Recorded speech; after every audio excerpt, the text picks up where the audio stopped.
বুঝলি তো ভাই, টাকা পয়সা বড্ড অভাব হয়ে গেছে, এখনো স্যালারি ঢুকলো না। কি করে চলবে কে জানে, সব ফুরিয়ে গেছে ঘরে। দেখ দেখ স্যালারি ঢুকে গেছে, দেখ চেক কর চেক কর, স্যালারি ঢুকেছে দেখি। কোথায়? আমার তো ঢুকেনি ভাই। তো ঢুকে গেলো তো, যে আমার টাকা ঢুকলো না। অবশ্যই হ্যাঁ, প্রত্যেকবারই লেট হয় আমার আর কি। ঠিক আছে, দেখতে থাকি রাত অব্দি যদি ঢোকে। দেখ দেখ আমার স্যালারি ঢুকে গেছে, দেখে দেখ স্যালারি ঢুকে গেছে আমার, দেখ বিশ্বাস হচ্ছে না তো, দেখ স্যালারি ঢুকে গেছে, সত্যিকারা বলছি, দেখ দেখ না ভালো করে দেখ।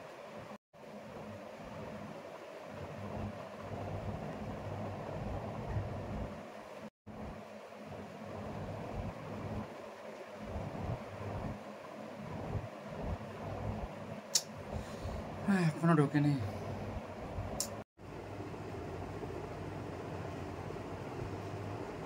তোর ব্যাংক এখনো ঢোকেনি।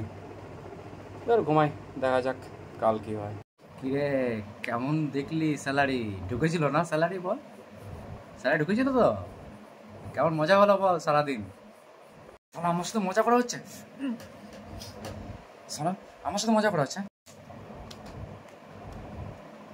ছেড়ে দে ভাই, ছেড়ে দে ভাই, কান লাগছে, ছেড়ে দে ভাই। বল কোনদিন মজা করে বল। হ্যাঁ, তোর জন্য সারাদিন রাত আমি কতবার করে চেক করি, তার ঠিক নেই। 1000 বার চেক করা হয়ে গেছে আমার ব্যালেন্স, সে একই রয়েছে। আর তুই বলেছিস যে টাকা ঢুকেছে। হ্যাঁ, মজা পেয়েছিস তুই? বল আর কোনদিন করি, বল বল বল কোনদিন করবি আর বল। এবার থেকে আমার সাথে এরকম করে ইয়ার্কি মারবি না বলে দিচ্ছি, বলে দিলাম শেষবারের মতো। এই স্যালারি নিয়ে আমার ইয়ার্কি মারবি না একদম।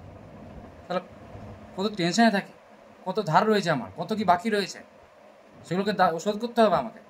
চিন্তা তো করতে হবে না স্যালারি নিয়ে। ইয়ার্কি মারবি না আমার সাথে, এবার থেকে বলে দিলাম।